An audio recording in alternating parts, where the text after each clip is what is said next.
विधानभवनाच्या पायऱ्यांवर विरोधकांचं टॉवेल आणि बनियान आंदोलन। महाराष्ट्राची लूट करणाऱ्यांचा धिक्कार असो म्हणत विरोधकांची सरकार विरोधात घोषणाबाजी।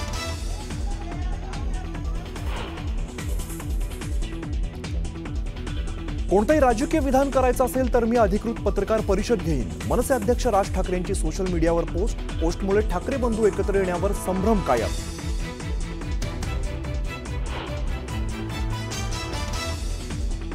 शिंदेच्या शिवसेनेचे माजी खासदार हेमंत गोडसे पक्षांतर्गत गटबाजीमुळे नाराज असल्याची चर्चा। गोडसे भाजपाच्या वाटेवर असल्याच्या चर्चांना उधाण। पालिका निवडणुकीच्या तोंडावर नाराजी नाट्य।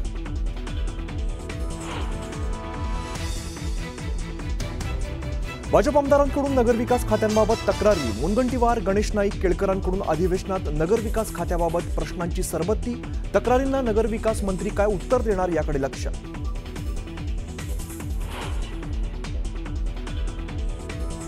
उपमुख्यमंत्री एकनाथ शिंदेंची दुपारी 1 वाजता महत्त्वाची पत्रकार परिषद। एकनाथ शिंदे पत्रकार परिषदेत काय बोलणार याकडे लक्ष।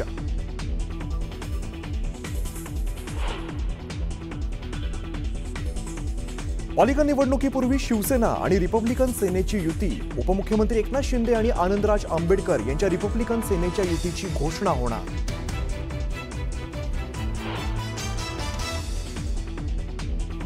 ज्ञानेश्वरी मुंडेंनी पोलीस अधीक्षक कार्यालयात घेतलं विष।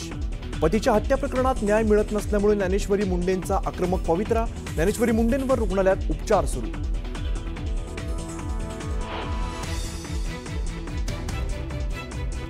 मंगळवेढ्यात विवाहित महिलेने प्रियकरासोबत पळून जाण्यासाठी केला आत्महत्येचा बनाव। वेडसर महिलेची हत्या करून आत्महत्या केल्याचं भासवलं। कुटुंबियांनी पतीवरच केला होता हत्येचा आरोप।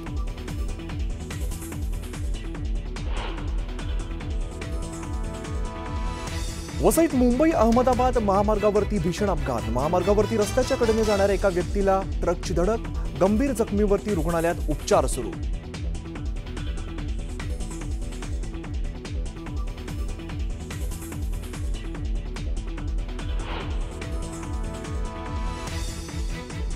मुळशीतील निरगुडे वस्ती परिसरातील नदीवर पूल नसल्यामुळे वाहतुकीला फटका। धोकादायक पद्धतीने नदी पार करण्याची वेळ।